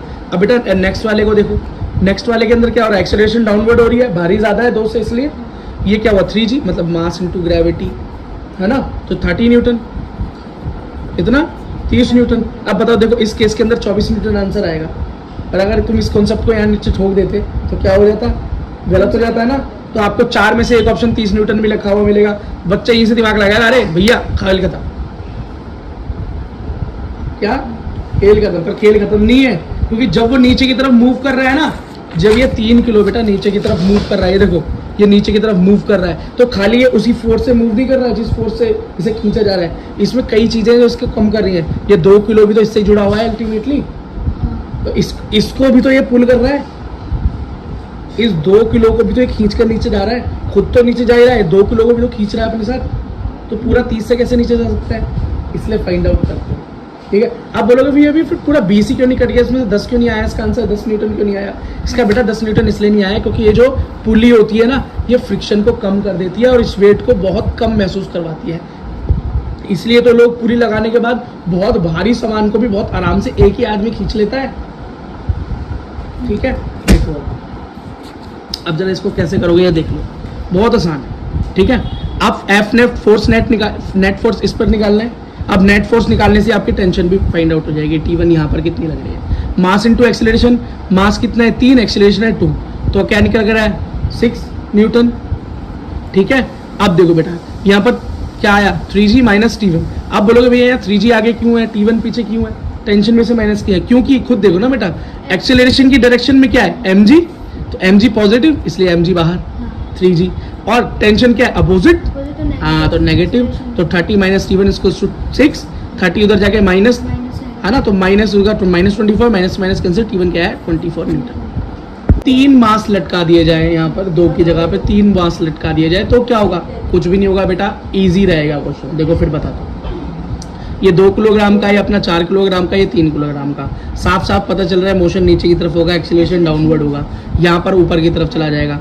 मास 1 2 किलोग्राम, मास 2 3 किलोग्राम, मास 3 4 kg दे रखा है। ठीक है, आराम से निकाल लोगे। देखो एक्सेलरेशन का अपना निकालने का फॉर्मूला क्या था, m2 माइनस m1 था, लेकिन अब इस केस में क्या हो गया, अब यहाँ पर m2 तो 2 हो गए है ना, यहाँ तो m2 की जगह m3 भी आ गया, तो हम यहाँ पर क्या करेंगे m3 को जोड़ देंगे, m3 plus m2 minus m1। आप बोलोगे भैया फिर इन दोनों को जोड़ क्यों दिया, क्योंकि ये दोनों मिलकर नीचे की तरफ मोशन करवा रहे हैं ना, हाँ ये दोनों मिलकर इस पूरे सिस्टम को नीचे खींच रहे हैं ना, तो जो मिलकर खींच रहे हैं उनको हमने मिलाई दिया, m2 प्लस m3 कर दिया, माइनस जो खींच रहा है इनके चक्कर में माइनस m3, टोटल का मल्टीप्लाई कर दिया और निकल कर आया मेरा 5.55 मीटर पर सेकंड, ये मेरा एक्सेलरेशन निकल कर आ गया।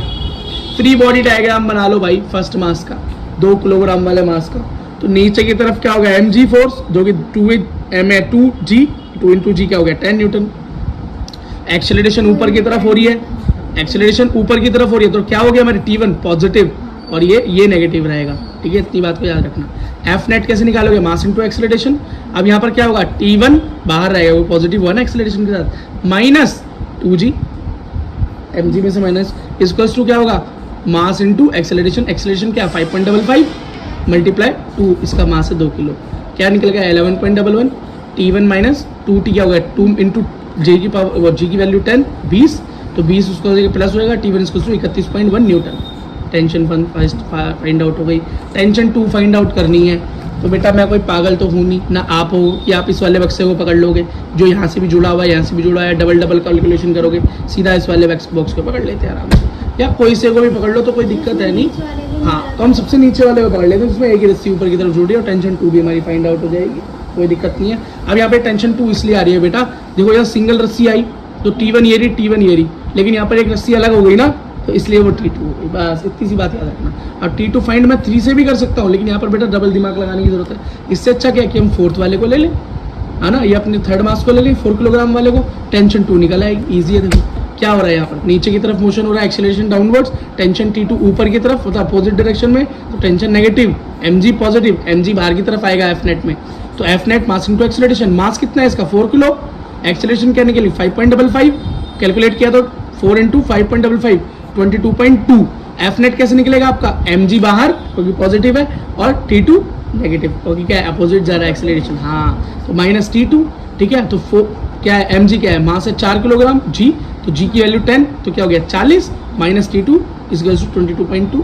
अब माइनस T2 इक्वल्स टू 40 उधर जाएगा तो 22.2 माइनस 40, अब माइनस का आंसर माइनस से माइनस कैंसिल, तो आपका आंसर आ गया T2 इक्वल्स टू 17.8 न्यूटन। और खेल खत्म। आई होप बेटा आपको समझ में आया होगा। अब अपने नीट के अंदर IIT JEE के अंदर भी क्वेश्चंस को अटेम्प्ट कर पाएंगे।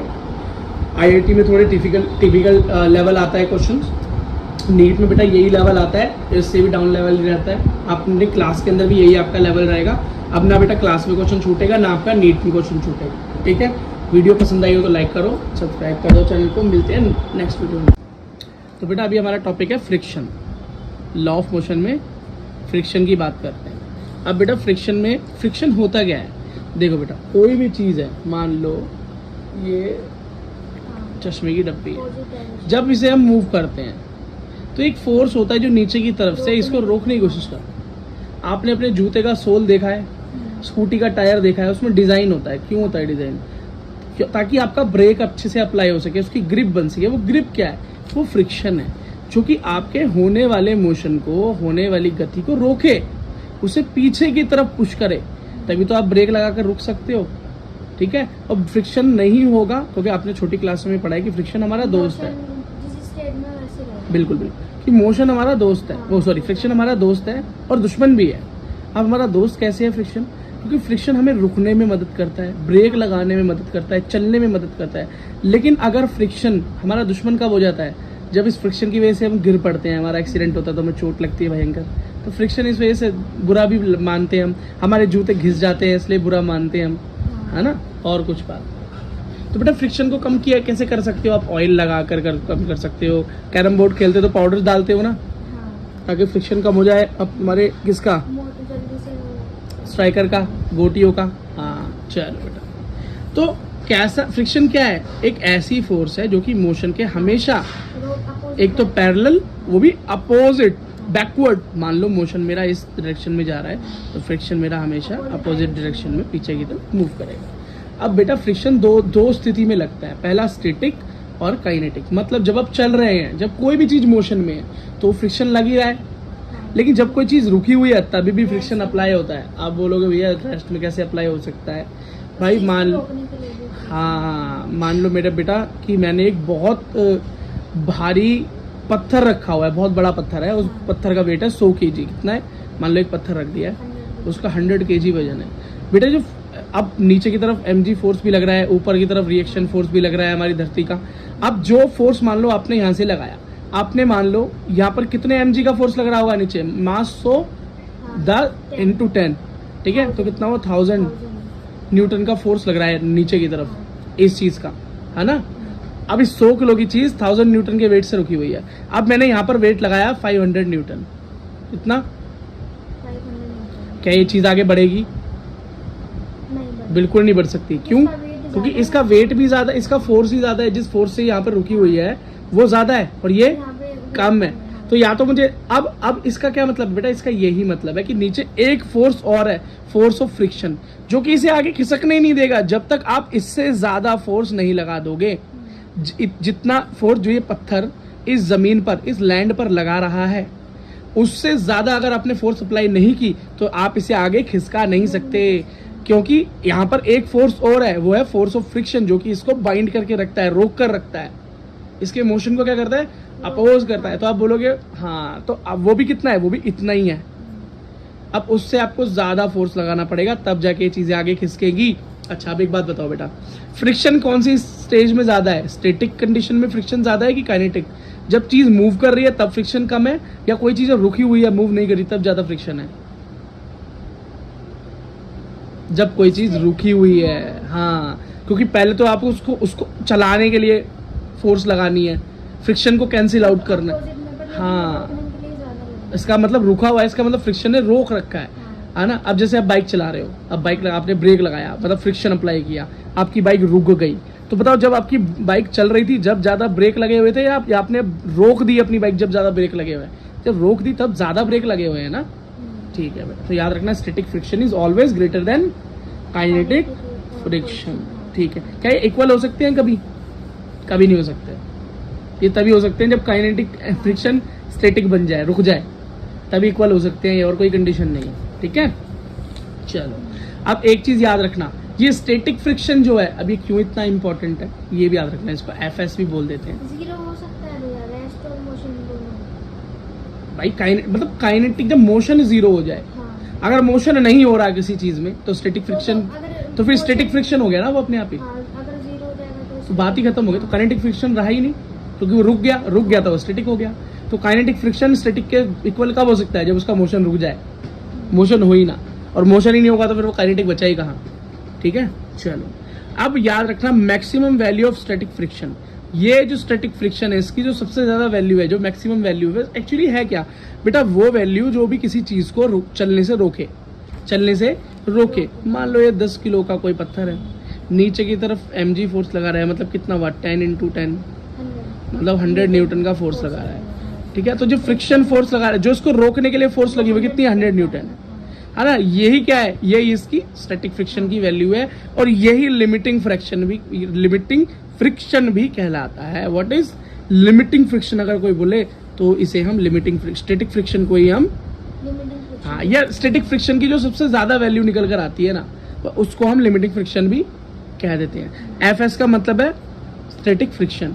ये किसके बराबर होता है? mg के बराबर होता है। मैंने बोला ना, अब ये पत्थर नीचे जितना वेट लगा रहा है उतने ही वेट से जुड़ा हुआ है ना इस धरती से। अगर बेटा मैं यहाँ पे 100 न्यूटन का वेट ये नीचे की तरफ लगा रहा है इस सरफेस पे, अब मैं अगर यहाँ से फोर्स लगाऊंगा 110 न्यूटन का, तो ये से मूव कर सकता हूं मैं? हाँ, तो हो जाएगा कि 110, मतलब इसके इस फोर्स से ज्यादा मैं आगे फोर्स लगा रहा हूं, तो इससे मैं कैंसिल आउट करके आगे बढ़ सकता हूं। लेकिन अगर मैं यहाँ पे 90 न्यूटन का फोर्स लगाता तो क्या मैं इसको, तो मैं इसे मूव कर सकता? मैं इसे मूव नहीं कर पाता, मैं इसे आगे नहीं भेज पाता, बिकॉज ये खुद ही 100 न्यूटन का वेट लगाकर यहाँ पर रुका हुआ है। 100 न्यूटन के स्टैटिक फ्रिक्शन से, स्टैटिक फ्रिक्शन की मैक्सिमम वैल्यू क्या है इसकी? 100 न्यूटन से रुका हुआ है ये, है ना। तो क्या है, लिमिटिंग फ्रिक्शन की वैल्यू क्या है इसकी? 100 न्यूटन। अगर मैं 100 न्यूटन से ज्यादा का फोर्स लगाऊंगा तो इस चीज को मूव कर पाऊंगा। बात खत्म। तो बेटा ये मेरा किसके बराबर होगा? फ्रिक्शन, स्टैटिक फ्रिक्शन हमेशा mg के इक्वल होगा। बड़ा इजी है। इनके बीच में बेटा एक कांस्टेंट आता है, हमेशा एक कांस्टेंट आता है फॉर्मूलाज को इक्वल करने के लिए, ठीक है।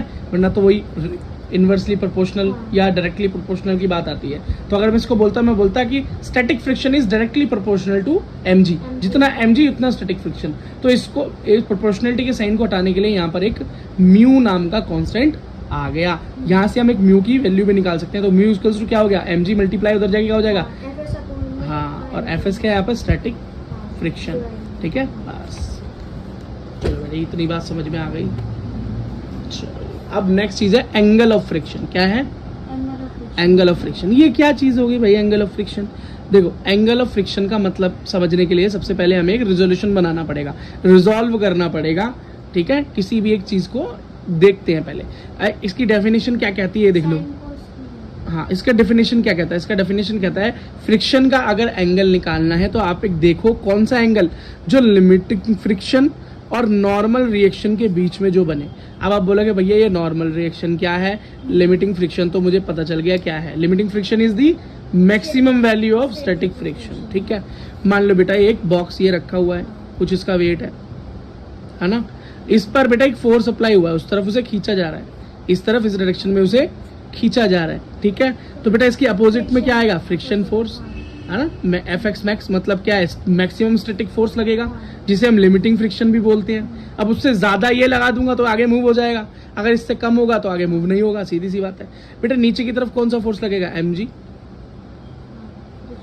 और बेटा mg के ठीक अपोजिट में ऊपर धरती बेटा हमेशा एक ऑब्जेक्ट के ऊपर फोर्स लगाती है, इक्वल एंड अपोजिट, जिसे बोलते हैं नॉर्मल फोर्स या रिएक्शन फोर्स, ठीक है। बस, या नॉर्मल रिएक्शन फोर्स बोल देते हैं इसके, या नॉर्मल रिएक्शन बोल देते हैं, ठीक है। कुछ भी एन आ जाए, आर आ जाए, ज्यादातर कंडीशन में आर दिखाते हैं, इसको नॉर्मल रिएक्शन बोलते हैं, ठीक है। अब मैंने क्या, अब बेटा डेफिनेशन क्या बोल रही है कि angle of friction is the angle in between limiting friction and normal reaction. Normal ये रहा, लिमिटिंग फ्रिक्शन ये रहा, है ना। अब इन दोनों के बीच में जो एंगल फाइंड होगा, तो इन दोनों के बीच में क्या, पहले एक रिजल्टेंट निकालना पड़ेगा। बेटा रिजल्टेंट क्या होता है? इसके इन दोनों के बीच में से होकर निकलता है, या कोई भी दो मोशन होते हैं उनके बीच में से होकर निकलता है, उसको हम रिजल्टेंट बोलते हैं। तो बेटा हमारे लिमिटिंग फ्रिक्शन और नॉर्मल रिएक्शन का जो रिजल्टेंट है वो ये रहा। अब इनके बीच में बेटा जो निकला मेरा एंगल, वही मेरा एंगल ऑफ फ्रिक्शन। बस ऐसा याद रख लो। एंगल ऑफ फ्रिक्शन कैसे होगा बेटा? Angle of friction always equals to tan inverse mu के इक्वल्स टू होता है। थीटा की वैल्यू क्या होती है? tan इनवर्स म्यू के बराबर होती है। और म्यू की वैल्यू क्या होती है? fx अपॉन में mg। याद रखना बेटा इस बात। अभी हम क्या करके आए हैं ना, ये नहीं, बस मैं आपको रिलेशन बता रहा हूँ। अगर देखो म्यू ना दे रखा हो, अब म्यू की जगह पर ये स्टैटिक फ्रिक्शन दे रखा हो और बेटा वेट दे रखा हो, तो आप सीधा फाइंड आउट कर सकते हो ना इसको। अब मान लो आपको यही पता है बस tan इनवर्स म्यू, अब क्वेश्चन के अंदर कुछ और दे नहीं रखा, आप बोलोगे भैया थीटा की वैल्यू क्या होगी, तभी तो मैं tan थीटा की कुछ वैल्यू बनाओ, तभी तो इस थीटा की कुछ वैल्यू निकालोगे।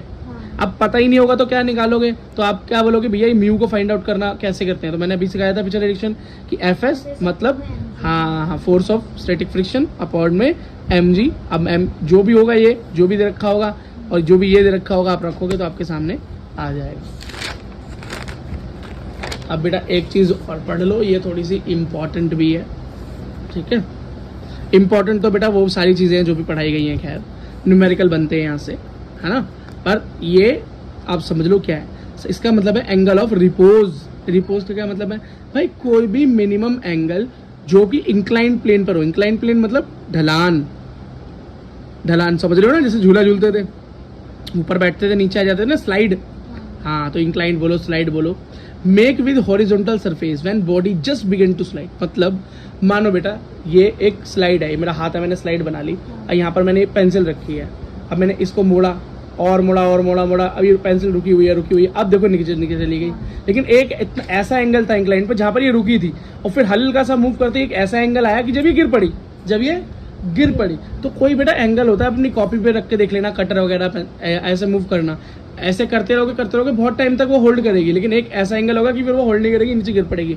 जिस एंगल पे वो एकदम से मूव करना स्टार्ट कर दे, जहां पर होल्ड ना कर पाए, उस एंगल को हम एंगल ऑफ रिपोज कह देते हैं। अब ये कहाँ बनेगा, तो भाई इंक्लाइन पर कोई भी चीज रखी हुई है, अब हॉरिजॉन मतलब ये जमीन, अब इसके साथ ये जितना भी एंगल बनाएगा वही तो उसका रोब। अब ये मानो पहले कितनी तरह की कंडीशन बन सकती है, एक ये रहा, एक थोड़ा और ऊपर, एक थोड़ा और ऊपर, एक बिल्कुल 90 हो गया, है ना। अब बेटा इस कंडीशन तक भी चीज टिकी रह सकती है, यहाँ भी शायद टिक जाए, यहाँ बहुत मुश्किल है, और यहाँ तो टिकना ही नहीं है ना। तो यहाँ पर ये मानो कि खिसकना शुरू हो जाएगी यहाँ पे, और यहाँ तो बिल्कुल गिर पड़ेगी, ठीक है। तो ये एंगल बन कैसे रहा है, हॉरिजॉन मतलब सरफेस के साथ बन रहा है ना, इस स्लाइड का। ये जो इंक्लाइन प्लेन है किसके साथ एंगल बना रहा है, इस हॉरिजॉन के साथ, सरफेस के साथ। तो बस यही थीटा जो है बेटा एंगल ऑफ रिपोज कहलाता है। अच्छा बेटा, अब इसका अगर रिजोल्यूशन करना हो तो कैसे रिजॉल्व करते हैं, कैसे क्वेश्चंस को सॉल्व करेंगे, आगे रिजॉल्व करोगे तभी तो क्वेश्चन सॉल्व कर पाओगे। तो बेटा ये क्वेश्चन एक बार जरा मतलब ये रिजोल्यूशन आराम से एक बार समझ लो। अगर एक बार आपने समझ ली तो समझ लो कि 4 नंबर की तरफ आप बढ़ गए।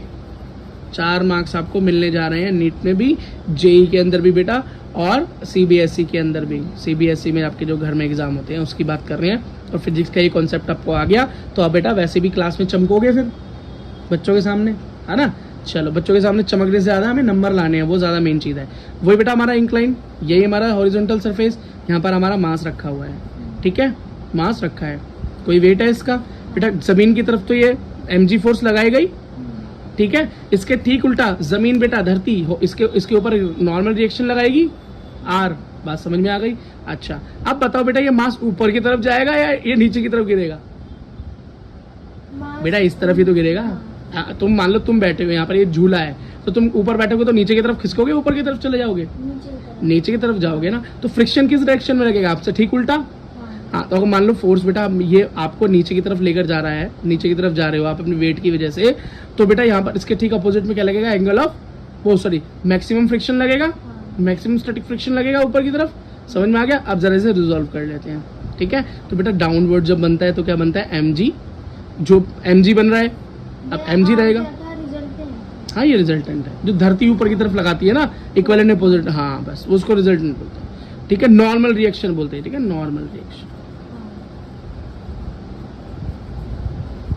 फ्रिक्शन के अपोजिट मूव करेगा। फ्रिक्शन के अपोजिट बेटा, फ्रिक्शन हमेशा मोशन के अपोजिट होता है, याद रखो। अब मैं मोशन नीचे की तरफ करूंगा तो फ्रिक्शन मेरा नॉर्मली सी बात है कि भाई ऊपर की तरफ होगा। अगर बेटा मान लो मैं ही हूँ, मैं इस तरफ मोशन कर रहा हूँ, तो फ्रिक्शन हमेशा मेरी अपोजिट डायरेक्शन में मूव करेगा ना।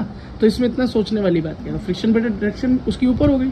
अब रिजॉल्व कर लो, तो यहाँ पर भी mg, यहाँ पे भी mg, भाई mg वेट ही तो है, एक तरफ क्या है cos थीटा और एक तरफ sin थीटा, बस ये इसका रिजोल्यूशन हो गया। अब देखो बेटा, अगर यहाँ पर मैं फ्रिक्शन की बात करूँ तो फ्रिक्शन किसके इक्वल हो रहा है, कैसे फाइंड आउट करोगे, फ्रिक्शन किसको अपोज कर रहा है एक्चुअली, mg sin थीटा को। इस मोशन को ही तो अपोज कर रहा है फ्रिक्शन, तो ये हो गया mg sin थीटा के इक्वल, ठीक है।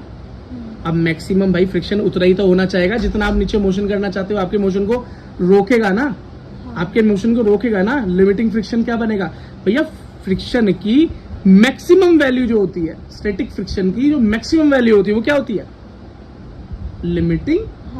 लिमिटिंग फ्रिक्शन, ठीक है। अब ये देखो, अब ये क्या है, ये रोकना चाहेगा ना इसको, और ये जब तक मूव नहीं कर सकती आगे जब तक इस फ्रिक्शन से ज्यादा से नीचे मूव ना करे। तो ये एफ एस किसके इक्वल है, mg sin थीटा के, ठीक है। और ये नॉर्मल रिएक्शन जो ऊपर लग रही है ये किसके इक्वल है, इस mg के नीचे वाले mg के। बेटा जितना आप धरती पर बल लगाओगे उतनी ही धरती आपके ऊपर इक्वल फोर्स लगा देगी। और नीचे की तरफ क्या बन रहा है, mg cos थीटा। तो रिजल्टेंट हाँ, रिजल्टेंट नहीं बेटा, नॉर्मल रिएक्शन, नॉर्मल ठीक है, mg cos थीटा बन गई। इन दोनों को अगर मैं डिवाइड कर दूं तो क्या निकलेगा, एफ एस अपॉन में आर, mg से mg cancel, sine upon cos होता है बेटा tan थीटा। बात खत्म, ठीक है। अब यहाँ से एक चीज देखो, एफ एस अपॉन आर क्या होता है, म्यू होता है। हम अभी करके आए थे पीछे कि म्यू इक्वल्स टू क्या होता है, एफ एस अपॉन में आर। तो एफ एस अपॉन में आर की जगह मैं म्यू लगा सकता हूँ, तो म्यू इक्वल्स टू क्या हो गया, tan थीटा हो गया। एफएस अपॉन में mg था ना। अरे यार बात वही बनी ना बेटा। देखो आर किसके इक्वल है बेटा, हाँ, ये mg देखो ना, के equal है। आर किसके इक्वल है, mg के इक्वल ही तो है। हाँ तो एफ एस अपॉन में आर। अब चलो इसको थोड़ा तुम्हारे हिसाब से भी सॉल्व कर दे, तो लो हम ही लिख सकते हैं ना, एफ एस अपॉन में mg उसमें tan लगा इक्वल्स टू tan थीटा, ठीक है। तो मैं लिख सकता हूँ mu equals to tan theta, कोई दिक्कत नहीं है, हो गया, ठीक है। अच्छा अब बेटा मैं यहाँ से क्या निकाल सकता हूँ, थीटा इक्वल्स टू, अगर ओनली थीटा की वैल्यू फाइंड आउट करनी हो, क्या सिर्फ थीटा की वैल्यू फाइंड करनी हो, इस एंगल की वैल्यू फाइंड करनी हो, तो मैं क्या कर सकता हूँ, थीटा को यही रहने दो, tan को उधर भेज दूँ, tan यहाँ नॉर्मल उधर जाएगा, क्या हो जाएगा, इनवर्स, tan इनवर्स म्यू हो जाएगा।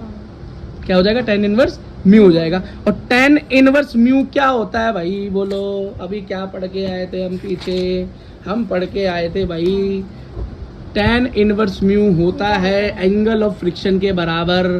फ्रिक्शन के एंगल ऑफ फ्रिक्शन क्या होता है, tan इनवर्स म्यू। खत्म। तो हमने क्या निकाल दिया यहाँ पे, हमने यही तो फाइंड आउट कर दिया, हमने दिखा दिया।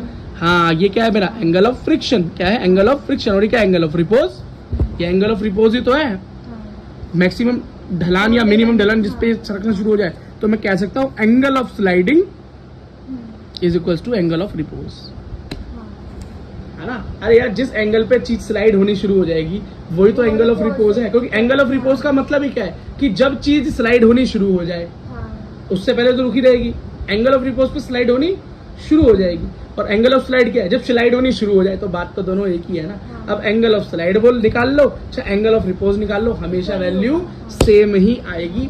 और मैंने इसका रेजोल्यूशन आपको बेटा अच्छे से सिखा दिया है, आपका भी न्यूमेरिकल सॉल्व करेंगे तो कोई दिक्कत आपको आएगी नहीं। और ये किस तरह से फॉर्मूले डिराइव हो रहे हैं वो भी हमने कर लिया। आई होप बेटा क्वेश्चन समझ में आया होगा, तो वीडियो को लाइक करो, सब्सक्राइब करो। 4 मार्क्स के लिए बेटा आपका थ्योरी मैंने पक्का करवा दिया यहाँ पे। चलो ऑल द बेस्ट, मिलते हैं नेक्स्ट वीडियो में।